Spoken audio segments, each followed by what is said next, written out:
Hello, my name is Xavier Thurston, and today I'm going to be talking about my insurance paper that I read about underwriting, for my insurance class.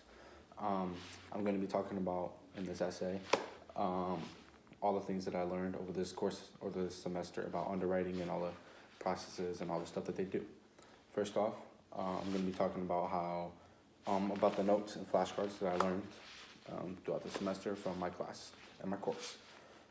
First, I'm going to be talking about the underwriting authority, and that is the scope of how deep the underwriter can look into a person's history, or basically how far they can go without having to get approval from someone higher up in the company, so someone above them. So basically, like how far they can go into your records, how many details they can dig up and look before they have to take on the risk.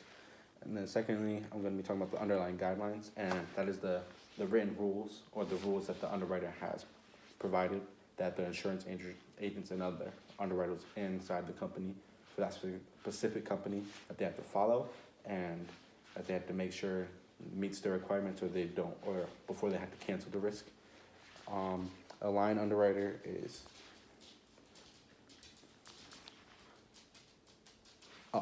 the line underwriter is usually the person that has to implement it. So the insurance agent goes right up to the policy for the person. They send it to the line underwriter, and he checks it out, makes sure everything looks good. If the risk is small and if it's a safe risk, he approves it, and the policy goes out, and it's all good. Next, I'll be talking about a staff underwriter, and staff underwriters are usually home located, and they stay at home. They just check things. They don't really go out in the field much. Is kind of get like the policy sent to them. They check it at home, make sure everything's good, and they send it back out. Pretty nice. And now I'm gonna be going through the interview I did with who I wanted at first. My first thought was Terry Domzowski, but I went with William Thurston because I couldn't get to Terry and Domzowski scheduling missions. Anyways, so I talked to him, and he said in his opinion, there's basically only two types of underwriters.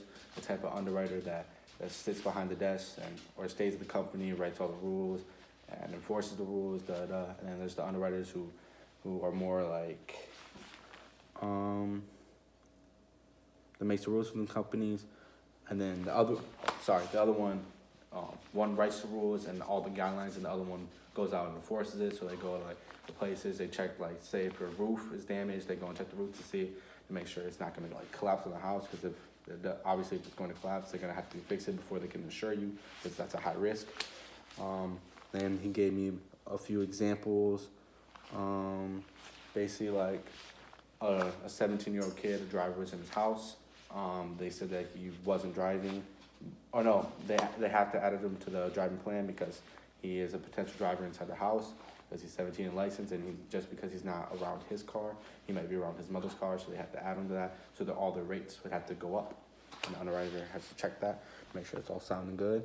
And then I went online and searched up 3 articles, and I took notes, and it basically just goes over, and the first article basically just goes over what the underwriter has to do with determining the risk by looking at the house, car, their life insurance, whatever it may be, their medical insurance, and all the records that they have to look through.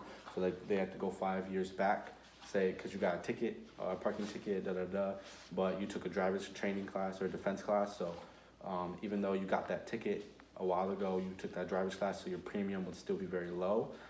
So that would still be a safe risk because of that driving class that you took. That's just one of the examples that they gave me.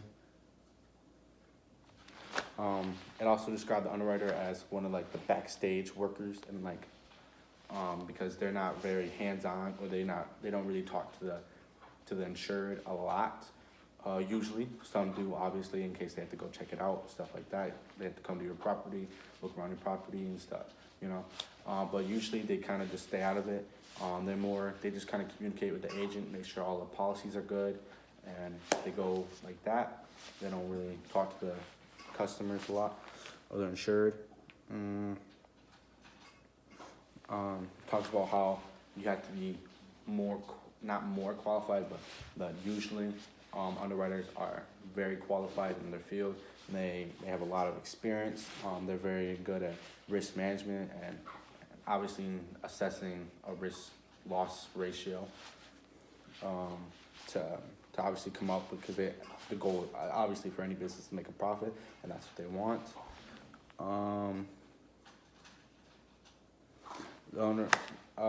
The second article also talks about how an underwriter is different from an agent or broker, and they use an analogy to compare the underwriter as like a gambler, and then the agent or broker is the person who is selling. So that's kind of what they said. I kind of treat it as like the dealer. So they're obviously, selling the chips, and you're paying the underwriter is the the underwriter is a gambler, so he's taking the risk obviously every time because he wants to win, he wants to come out on top, and it just keeps talking about how like it can go back and check all your credit score, all your past history, all the related history of everyone in the house, just to make sure that like, just in case like your car isn't driven by someone in the house. And it did give me an example about a person who said that this guy wasn't living in his house, but he actually was, and 2 years later he got into a drunk car accident. So, and they tried to add him later to try and get the coverage on it, but obviously it didn't work like that. So the insurance company denied the claim, and they didn't get any money at all for the medical bills or the car, because the car was totaled. And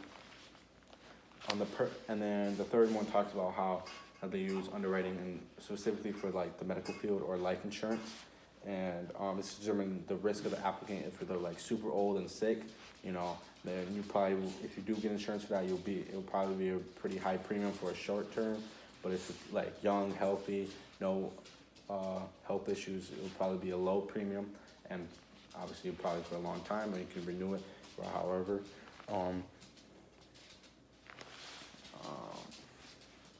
I think that covers just about a lot of what I wanted to talk about.